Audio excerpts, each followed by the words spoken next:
Hey guys, this is Tommy with Tommy Nation Politics. How's everyone doing today? The FBI has released a long secret document from its investigation into possible connections between the 9/11 hijackers and the government of Saudi Arabia. It comes as the nation marked the 20th anniversary at Ground Zero here in New York, at the Pentagon just outside Washington, at the Flight 93 National Memorial in Shanksville, Pennsylvania, and at countless events across the country and beyond. ABC's Trevor Ault on what that FBI document revealed.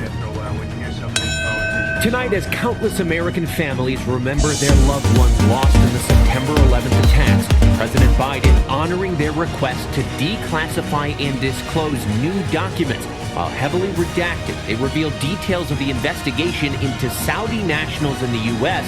who helped some of the 9/11 hijackers, though they make no conclusion as to whether Saudi Arabia's government was involved. These 16 pages are the first to be released since the president announced last week he'd begin doing so. Hundreds of affected families and survivors had told Biden if he didn't start that process, he wouldn't be welcome at Saturday's memorial. None of us will ever forget this day, yet we go forward to defend freedom and all that is good and just in our world.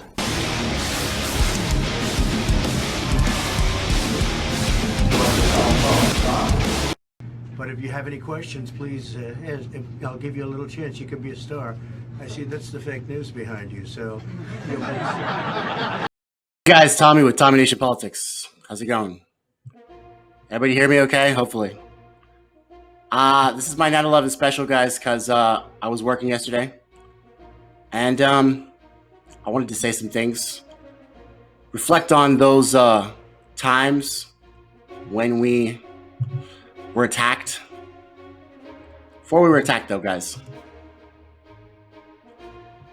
Before we were attacked, on January 17th, 1961, President Dwight D. Eisenhower gave the nation a dire warning about what he described as a threat to a democratic government or republic. He called it the military-industrial complex. It was a formidable union of defense contractors and the armed forces. He didn't factor in a game show host who, you're gonna love it. I can't tell you campaign finance laws. God, Trump, what a jackass. You know, yesterday I unloaded on Joe Biden. Today, I'm probably going to be unloading on this fucking jackass, Donald Trump. I don't understand, guys, what you see, but we're going to go through his comments about 9/11. And I want to ask you guys, what do y'all see? What do you hear when I hear this stuff? I don't get it. Eisenhower, a retired 5-star Army general, the man who led the Allies to D-Day, made his remarks in his farewell speech from the White House. They were famous remarks, guys. Eisenhower used the speech to warn about the immense military industrial complex, the establishment, the military establishment that threatened democracy as a whole. It had joined with the large arms industry. That famous quote, in the councils of government, we must guard against the acquisition of unwarranted influence, whether sought or unsought, by the military-industrial complex. Sound familiar? We were attacked on 9/11, guys, no doubt. But the decisions and choices that we made after that, very important. Very important decisions. Some would argue, not good ones, not good, not winning. I don't know, guys. Make sure that you guys like, subscribe, share the video. Kitchen table issues, like the politicians used to say. Kitchen table issues. What were the kitchen table issues? Y'all remember when we used to have a kitchen table in an economy that was the greatest economy in the world that God ever seen? I don't. But I do remember a few things, guys. I remember 9/11. And I remember the towers going down. I was a kid in school. Thought it was some kind of a joke. I didn't realize it was an attack. Didn't realize that, guys. Neither did a lot of people. But let's reflect on it.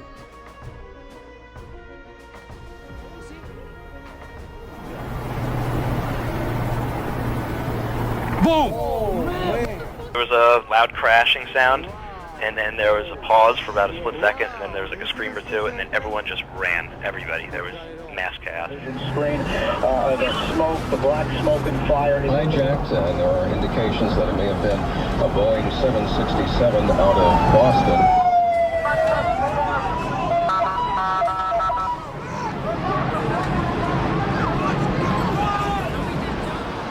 Just like a train rumbling for maybe like 35 seconds, and then there was like this pause, and then boom, hit with all the dust, and it was black. I mean, pitch black. I don't know if anybody could have survived being on the street at that time.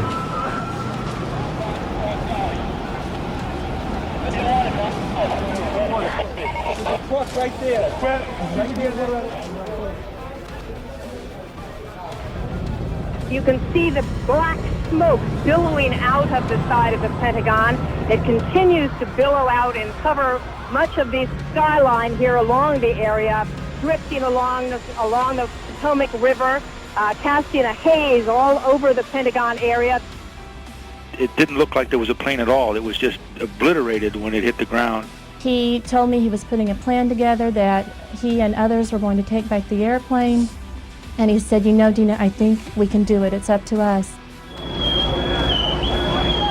And we will strive now very hard to save as many people as possible and to send a message that the city of New York and the United States of America is much stronger than any group of barbaric terrorists.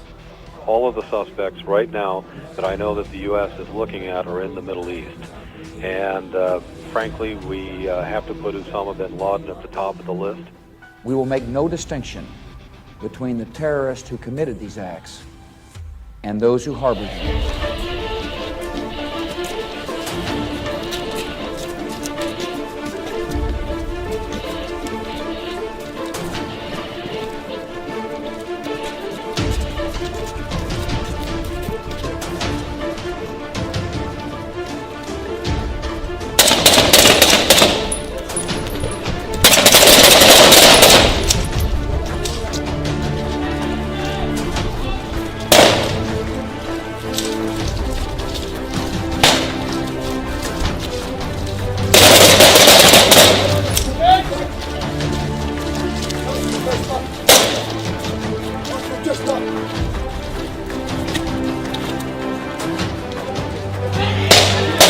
Great people of our country, this is a very sad day.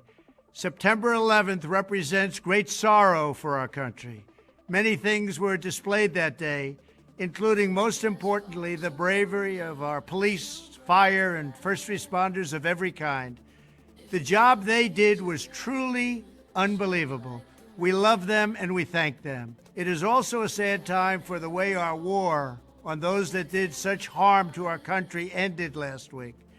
The loss of 13 great warriors and the many more who were wounded should never have happened.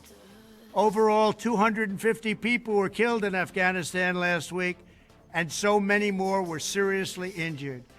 We had $85 billion of the finest and most sophisticated military equipment taken from us without even a shot being fired.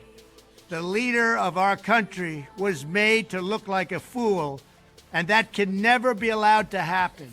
It was caused by bad planning, incredible weakness, and leaders who truly didn't understand what was happening. This is the 20th year of this war and should have been a year of victory and honor and strength. Instead, Joe Biden and his inept administration surrendered in defeat. We will live on, but sadly, our country will be wounded for a long period of time. We will struggle to recover from the embarrassment this incompetence has caused. Do not fear, however. America will be made great again.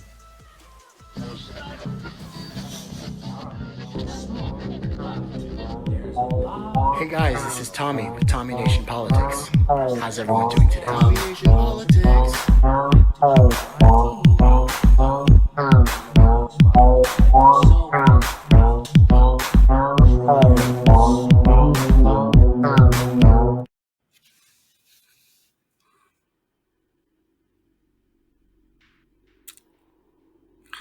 So both Donald Trump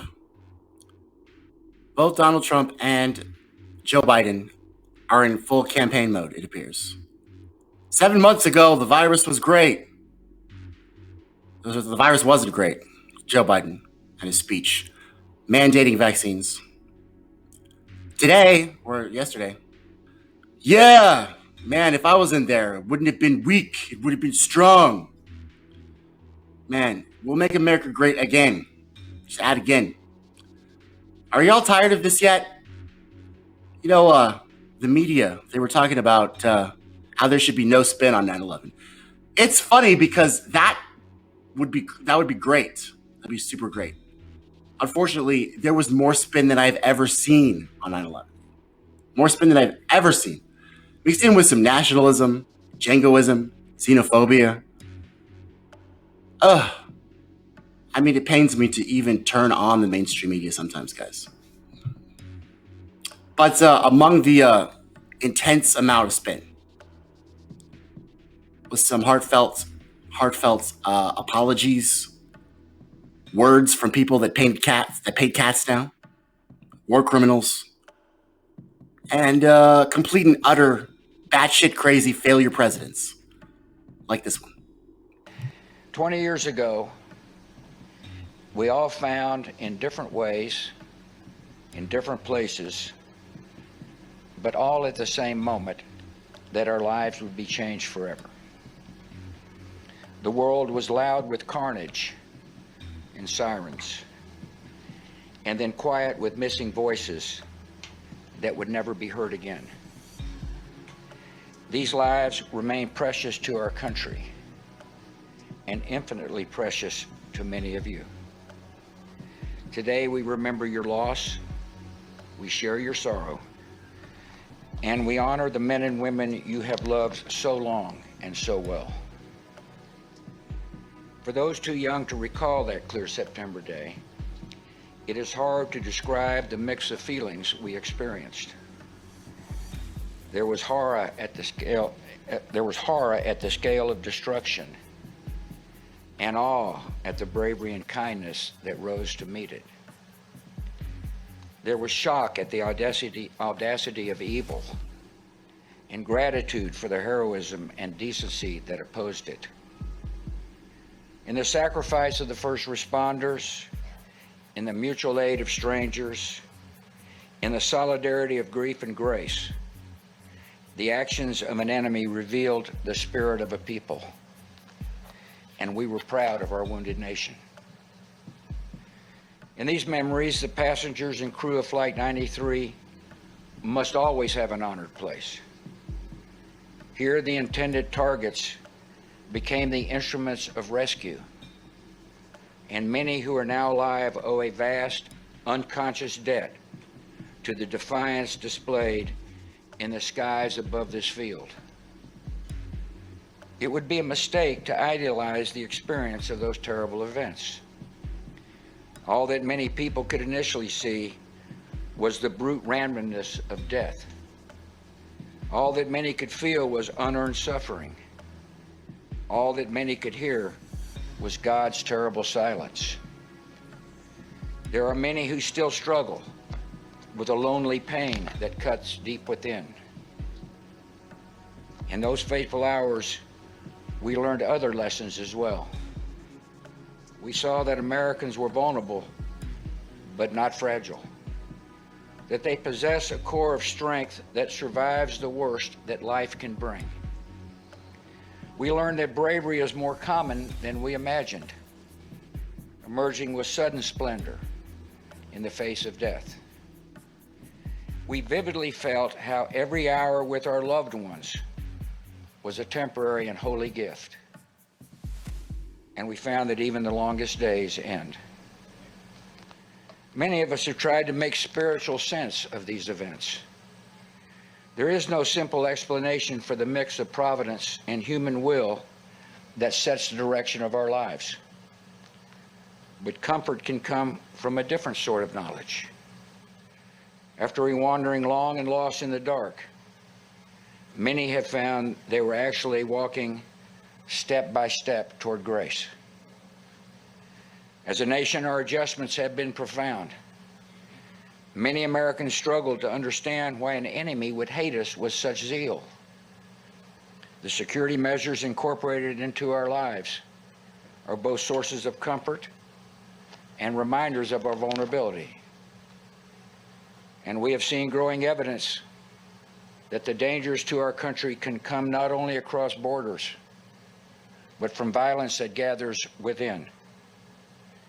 There is little cultural overlap between violent extremists abroad and violent extremists at home.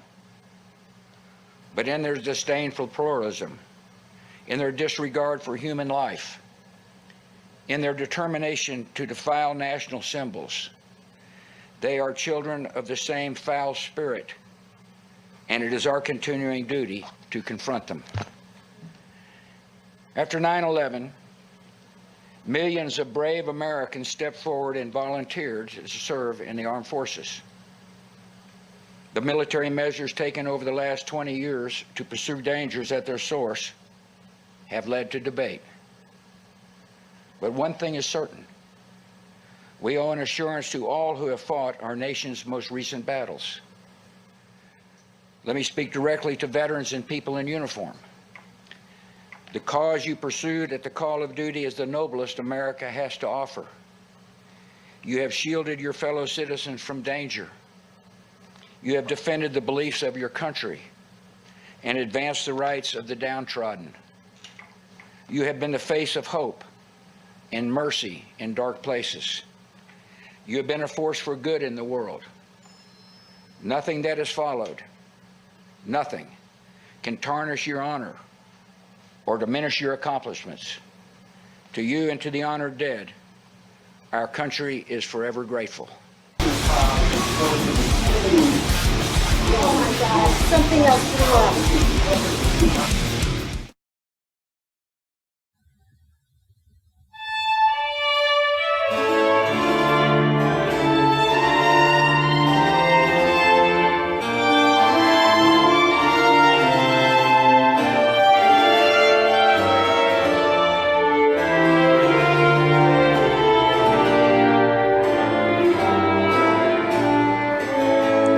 But who may abide the day of his coming? And who shall stand when he appeareth? Who shall stand when he appeareth? But who may abide? But who may abide the day of his coming? And who shall stand when he appeareth?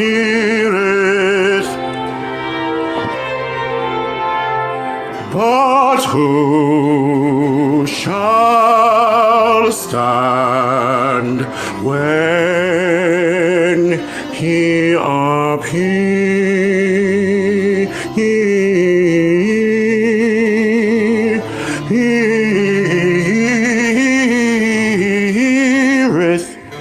When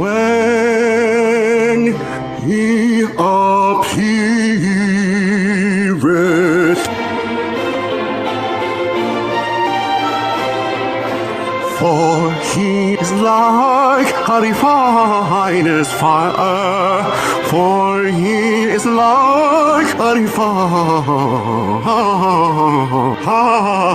fire. Who shall stand when he appeareth?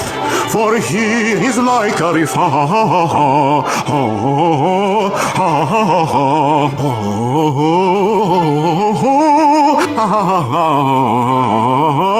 fire. For he is like a refiner's fire. And who shall stand when he appeareth?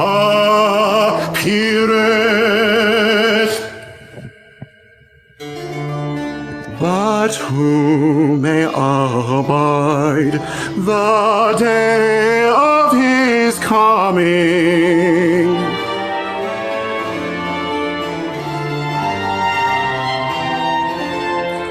And who shall stand? And who shall stand when he appeareth? When he appeareth.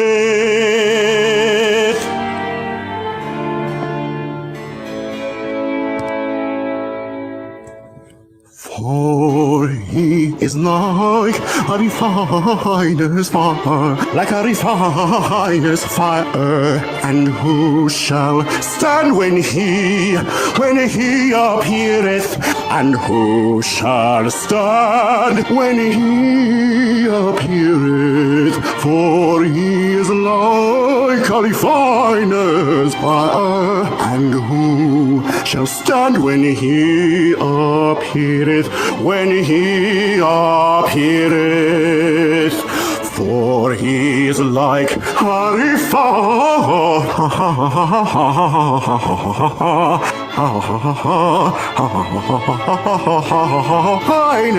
fire. For he is like a refiner's fire.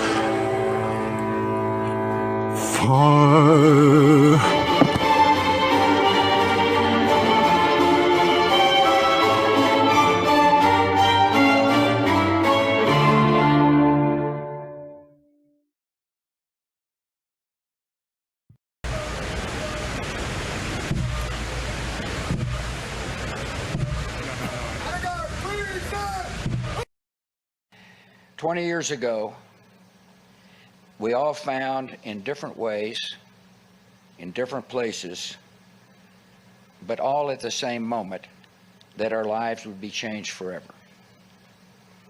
The world was loud with carnage and sirens, and then quiet with missing voices that would never be heard again. These lives remain precious to our country and infinitely precious to many of you. Today we remember your loss, we share your sorrow, and we honor the men and women you have loved so long and so well. For those too young to recall that clear September day, it is hard to describe the mix of feelings we experienced. There was horror at the scale of destruction. Tonight, on this September 11th, the nation pauses and remembers what happened here 20 years ago.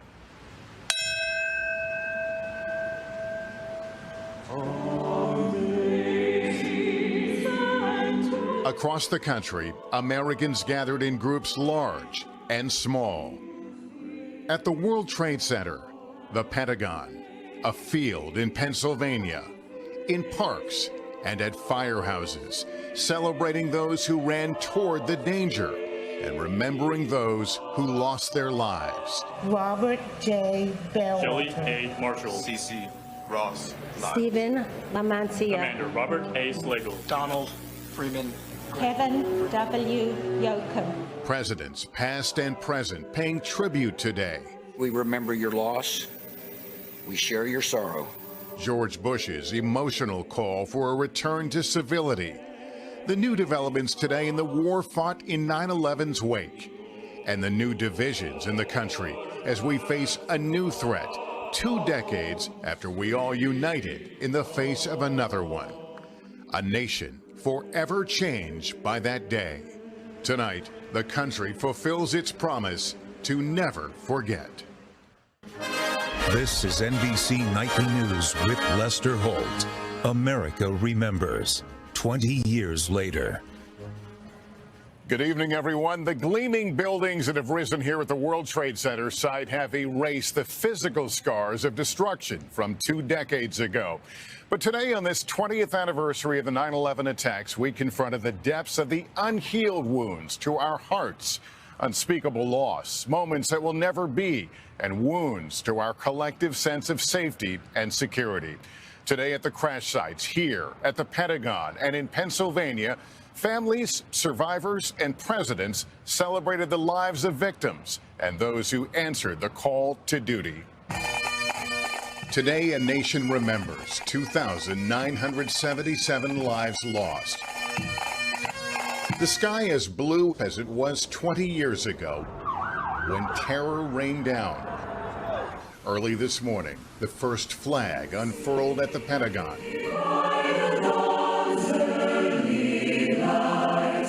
In New York City, the largest commemoration at the 9/11 Memorial, 2,753 people lost.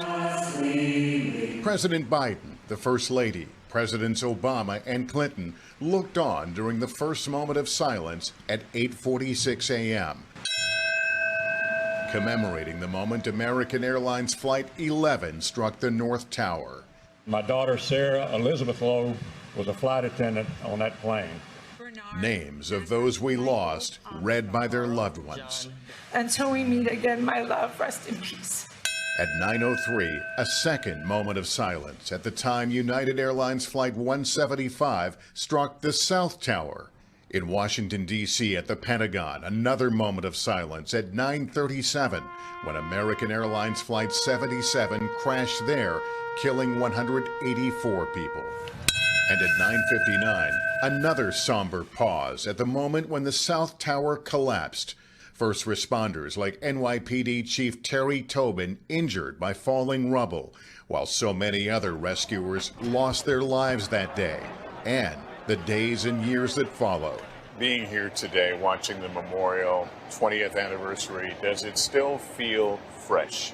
This day feels fresh because since 9/11, where we lost 23 officers in the NYPD, we have lost an additional 269, which was as of December of 2020. Related to because they died because of 9/11 related illnesses. And silence in Shanksville at 10:03. The family members of the 40 who died on Flight 93. Vice President Harris and former President Bush there to honor the heroes who prevented the plane from reaching Washington.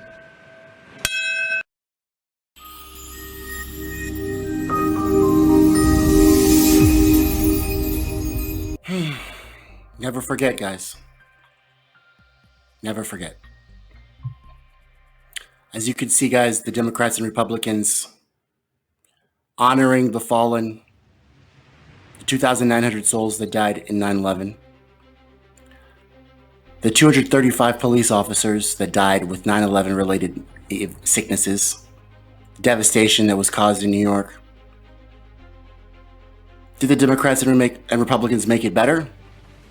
Or did they proceed to spend $20 trillion of our blood and treasure on endless wars to benefit their donors and not the American people? Moment of silence for the people that lost their lives in all of those debacles.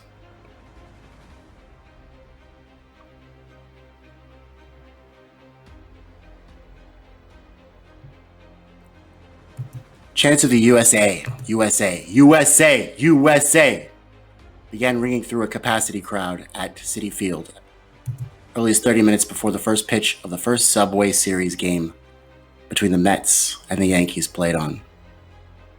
The anniversary of September 11th, guys.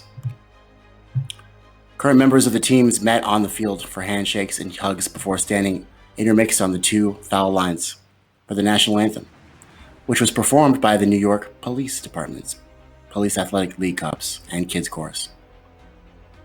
The players and coaches of both the Mets and the Yankees wore hats honoring New York City's first responder agencies, especially the fire department and, of course, the New York Police Department that rescued a lot of people from that rubble. The same field, guys, tribute made was their first game back home. I think it was the Mets' first home game. They wore white jerseys in the same style as their 2001 predecessors, but refashioned it with New York across the chest in place of the Mets. For this 20th anniversary, the team's managers, Bobby Valentine and Joe Torre of the Yankees, both threw ceremonial first pitches. You know, I wasn't particularly persuadable back in the day, because maybe I was too young, by the loose change. If y'all remember that theory. It was a conspiracy theory about 9/11. There's still a lot of conspiracy theories going on. Millions of Americans were seduced by the viral documentary film Loose Change that popularized the September 11th truther movement. It became a rallying cry for Americans who believed that the attacks on the World Trade Center and the Pentagon were an inside job. I mean, there's a lot of validity to a lot of the questions that they were asking.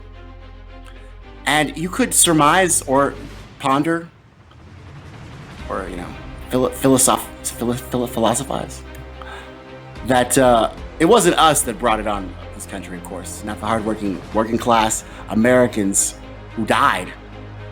But the Pentagon, the intelligence companies that benefited from this and continue to, and the Democrats and Republicans, guys. Did they benefit from this? Would they benefit from an attack against their own citizens? I mean, seems plausible. Seems plausible, especially a year into a pandemic. But those truthers, they disappeared down their rabbit holes, just like the QAnons, and emerged days and weeks later with many people were cheering. Many people were cheering the two-tower attacks. Controlled demolition, they call it. The melting temperatures on steel beams, they call it. Whether the government was actively involved or not, guys, the Bush administration officials knew about the attacks in advance. And they allowed them to happen. You know that, right? You know about the memo that Bill Clinton sent to George W. Bush, guys? But Osama bin Laden, determined to strike. Osama bin Laden, determined to strike. Hey, you covered your ass. Covered your ass, didn't you? Heck of a job, Brownie. I think that's what George Bush said during the Katrina. Isn't it funny, guys, how don't you miss George W. Bush's little colloquy, synergisms? The age of audacity. We were ripened by the trees of our wisdom and the fruits of our righteousness. I feel like that was all over his speech. Did you notice? Today's news, guys, the FBI on Saturday night released a newly declassified document. They're always declassifying documents 20 years later, guys, related to the investigation of September 11th and the attacks on the United States. You know, the allegations, guys, of our good friends, the Saudis, you know, them being a support for the hijackers, following an executive order by President Joe Biden. The partially redacted 16-page document released by the FBI, the Federal Bureau of Investigation, or Instigation, on the 20th anniversary of the attacks, detailed contacts between the hijackers and the several Saudi officials, but it didn't draw a definitive conclusion whether the government in Riyadh was complicit in the attacks, which, like I said, guys, killed 2,900 people in New York. But as for Washington, D.C., guys, they're not concerned about that because the Saudis are our allies, and we're in Syria together right now as we speak, holding hands, robbing oil fields. But Joe Biden did manage to visit all three sites of the September 11th attacks, and he paid his dues. He did the motions. He went through the motions. He began the day in New York, attending memorial events at Ground Zero Saturday morning, along with the First Lady. And then he was with Bill and Hillary and Barack, former Secretary of State to Hillary Clinton, of course, who famously took down Gaddafi in one of their endless war campaigns. Traveled to the Flight 93 Memorial in Shanksville, Pennsylvania, where former President George W. Bush and Vice President Kamala Harris were both there delivering remarks and paying their dues, participating in wreath-laying ceremonies. before visiting the local fire department, of course, to have some photo ops and some campaign stumps, because we're in campaign mode. Remember this, guys. It's 7 months after the inauguration of Joe Elizabeth Biden, and we're in campaign mode. So he participated in a wreath-laying ceremony at the Pentagon, of course, too, because they really care about wreaths and peace and joy. He did deliver remarks. He didn't deliver, remarks at any of those places. He delivered pre-recorded remarks. I don't know why that was, but he did say on the Saturday that, quote, these memorials are really important. So good job, Biden. They are really important. They are reminders to never forget. People affected by 9/11 in so many different ways. In so many different ways, guys. No matter how many years go by. Biden, of course, he managed to praise Bush's remarks about the nation's response to 9/11 as a genuinely good, quote, a genuinely good speech about who we are. Didn't you hear George W. Bush's return to civility? Let's return to civility by the axis of evil. You can't fool me. Can't fool me again. The man who literally had a memo of Osama bin Laden determined to strike, didn't care to do anything about it, but proceeded to start a 20-year campaign that lost trillions of dollars and thousands of American lives, and Saudi lives, and Afghanistani lives, and Iraqi lives, Iranian lives, French lives, British lives. Wants to return back to civility, guys. But after the Taliban's takeover of Afghanistan, guys, two decades after the U.S. first knocked them from power in the wake of the September 11th attacks, now we have a new government, interim government, in Afghanistan that is the Taliban. And the deadline of full U.S. withdrawal from Afghanistan set by Trump and acknowledged finally in the last few weeks by Joe Biden. Neither of these two gentlemen that were running for president managed to foresee a rapid Taliban takeover. Can you tell? Can you surmise that? They didn't manage to see it. Of course, now Trump's saying he wants to go in, bomb the hell out of them, take the oil. Trump is such an ape, such a fucking gorilla. Joe Biden, he's sticking with his statements like Democrats do.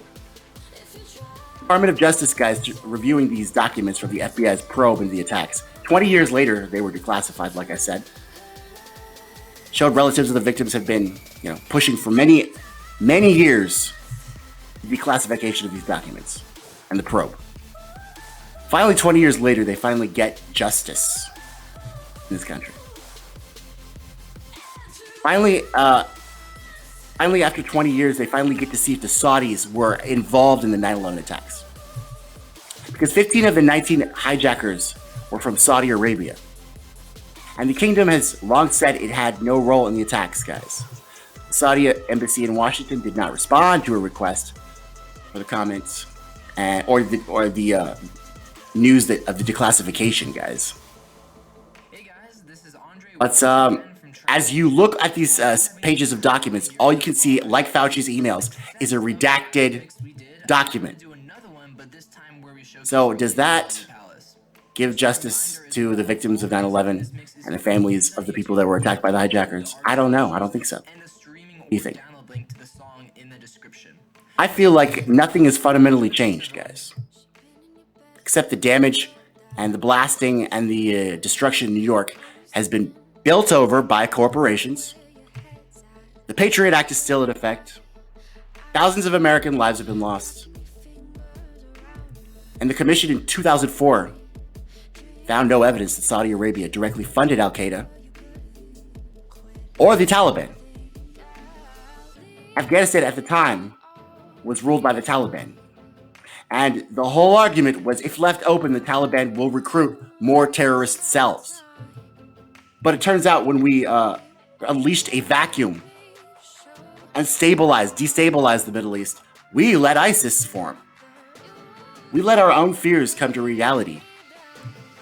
Isn't that an interesting thing? That I would say, guys, never forget that either. In a statement issued on September 8th, the embassy of Saudi Arabia advocated for transparency around the events of September 11th, of course, and released their own documents relating to the attacks, as past investigations have revealed, including the 9/11 Commission, that 9/11 style commission that was based on the new commission to call all of our citizens and brothers and neighbors insurrectionists. The so-called 28 pages had no evidence, also of Saudi involvement or the Saudi government. So that's interesting. They seem to defend the Saudi government, but want to imprison and call our neighbors and brothers and sisters, our American brothers and sisters, insurrectionists. That's very interesting. So guys, those are the thoughts that are going through my mind right now. Those are the thoughts that are going through my mind. The Saudis, Al-Qaeda, Afghanistan, Libya,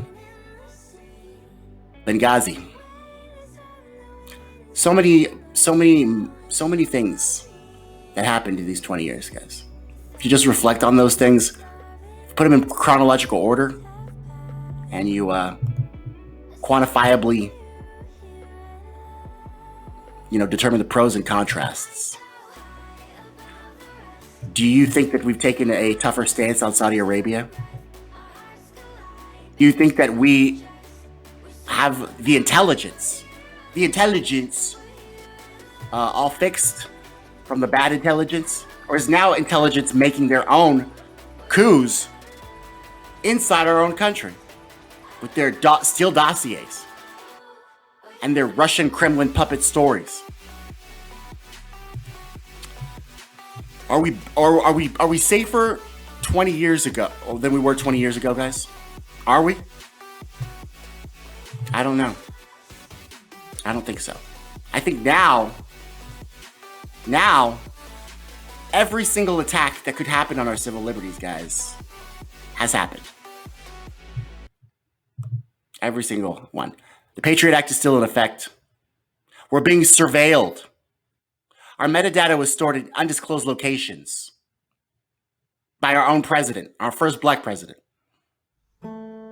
We had a clown game show host as president who I guess was a populist, because now everything he used to say, he's saying the opposite of. And I wonder what his fans think of that. I really do. I'm tired of foundations built on sand and lies, guys. I've told you that a million times.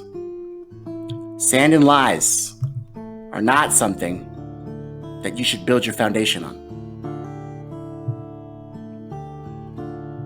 It should be truth, it should be justice, it should be love, not sand and lies.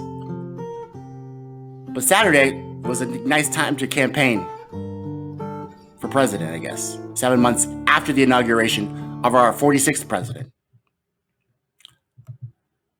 It was an interesting day, guys. A day of showboating, going through the motions ceremoniously, and complete and utter disregard for accountability.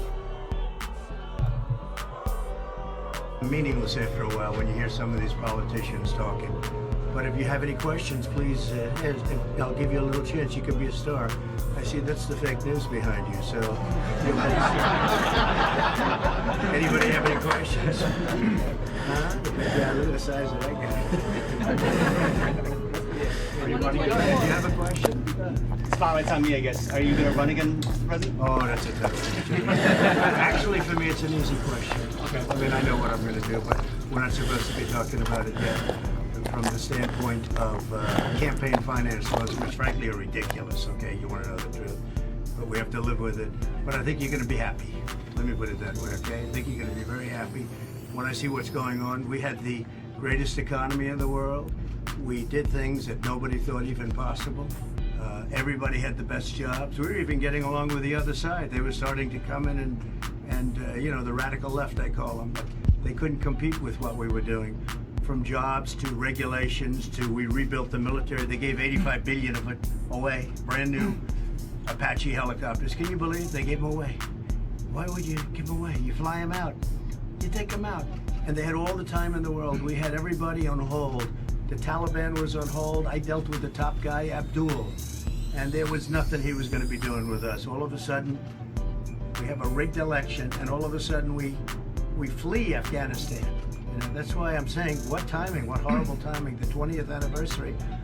And I watched the speeches, and not one person spoke about the fact that 3 days ago, we fled Afghanistan and we left Americans behind, and others too.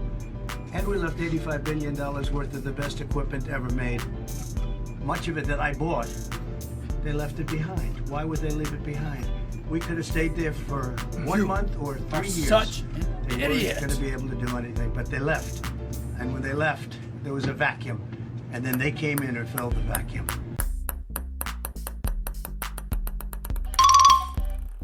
How we're such a mess now that he's not president. You'll be very happy. You'll be very happy that I'm gonna run again. I can't talk about it because campaign finance laws. Damn campaign finance laws where we get to funnel dark money to your super PACs. Corporations are people, and I'm gonna lead this prick.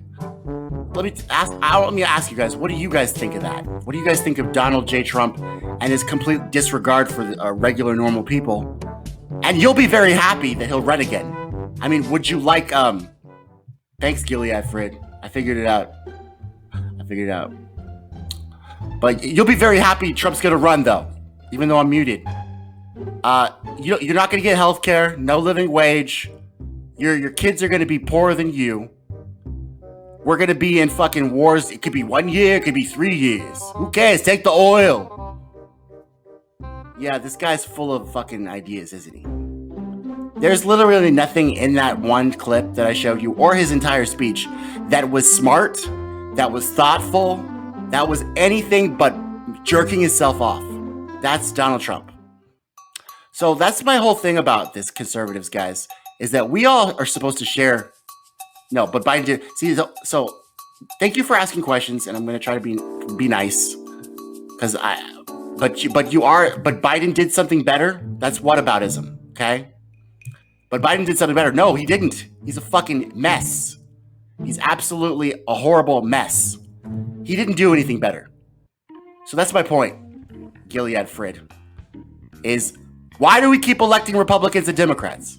Because they're not better than each other. They're literally worse. Every time. They get worse. They're not better. Nothing better.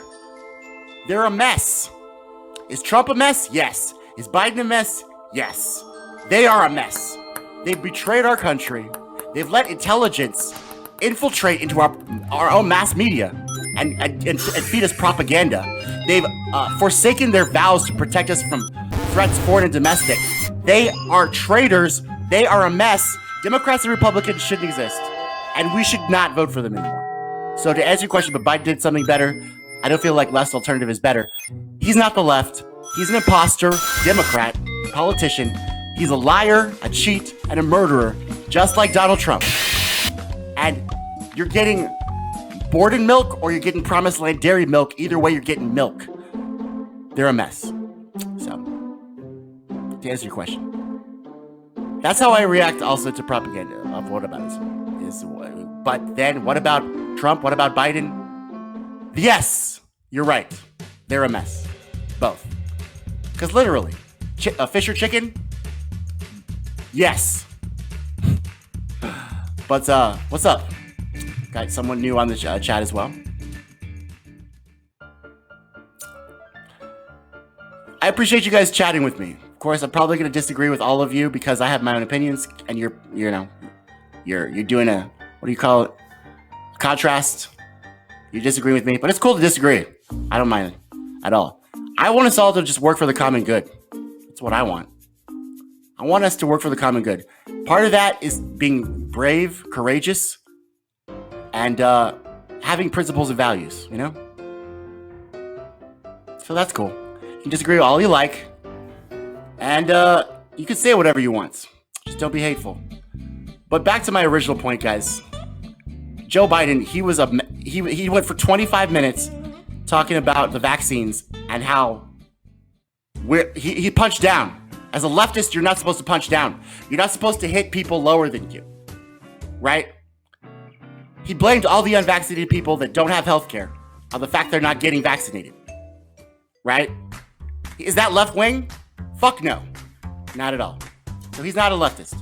He's a Democrat who pretends to be a leftist and also pretends to be a human being.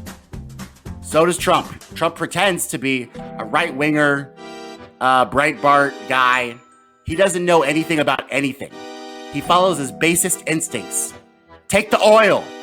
Bomb the hell out of him. He follows his basest, most instinctual thoughts. He's a gorilla that just saw a banana. That's Trump. Biden has been caught lying his entire career. And so he's careful and cautious. He's a liar still. So that's what we have. That's where we're at. That's where we're at. 20 years into this endless war of blood and treasure. Can you please not cuss? No, Vibes, it's my show. I will cuss. You know why, Vibes? Because, just like people are afraid of words for some reason, just for people are afraid of minorities or are afraid of COVID or vaccinations, I don't have fear. I trust in a power greater than myself. And I'm not afraid of words. Words don't mean anything. Because I have power over them. I fucking do. So I will cuss. Sorry about that. But I will try to make it, I'll try to make it organic to the plot. I will do that. So I live in a religion where we don't cuss. That sucks. You know what you are? You're kind of constricted. What do you call that? You're being persecuted. I think you should be free. Stop. Get out of there, please. That's just my opinion, though. But if you don't feel constricted or a slave to it, then by all means. But I don't understand how you can, a religion could tell you, oh yeah, don't do this or you'll go to hell. It sounds like some kind of opinion with no evidence. So that's my opinion too. See, guys, on my show, I tell you my opinions. So, do you think identity politics is helpful or not? Gilead Frig, you guys are awesome. You guys have awesome questions. Jesus Christ. No. In fact, the Democrats count on identity politics. They check you like a box. They don't give a shit. The whole entire speech, Joe Biden's speech on vaccines, 7 months before I took office, everything was bad. 7 months later, when I was president, everything was good. The blacks are good. What do you want? I gave you everything already. We checked the box. We don't give a shit about you. Elect us again. Thank you. Have a nice day. That's identity politics. So, guys, y'all are asking really good questions, but you got me way off of my tangents. So that's cool. But I don't know what to do. Oh my God, it must be Sunday. The fact is, guys, this is my main point, is that we need to grow. We need to learn from our mistakes. And the war criminal George W. Bush should not be giving us advice on returning to civility. Joe Biden should not be giving us advice about the vaccines. Our doctors should. The whole off-rail thing is happening when politicians are starting to talk about health and religion and identities when they have no idea about those things. Why are we listening to them?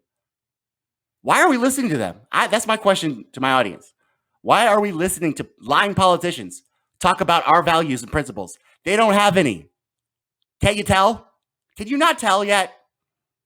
Can you not tell they don't have any? And if so, why can't you tell that? Because they haven't given you health care. They haven't legalized marijuana. They ex-nate minimum wage. They keep people... An insane amount of our people are incarcerated in this country. More than any country per capita. How do you think they care about you? How do you think that? How do you still think that? I wonder. They don't. They do photo ops. They kiss babies. They check boxes on identity politics. And they say, fuck you behind the scenes and laugh at you. Call you white trash to your, in those parties. In those Trump parties at Trump Tower. That's what they do. If you don't know that by now, I don't understand why you don't know that. How do you keep following for their I'm pro-life spiel? They're not. They don't care. I don't get it. But guys, never forget that. Never forget they don't care. Never forget they're the reason why we were attacked. Never forget that George W. Bush saw Osama bin Laden determined to strike, didn't do anything about it. Never forget the fact that you had no health care in the middle of a pandemic. Never forget the fact, guys, that all of these Democrats and Republicans are the reason why things are the way they are. Not you, not the unvaccinated, not the working class. Them. Never forget that. So be free thinking, innovative, and totally open-minded, guys. Have a great Sunday. Guys, make sure you follow me and ask some more great questions. You guys asked great questions today. I really appreciate it. You're making me think. Appreciate it. Tommy Nation Politics.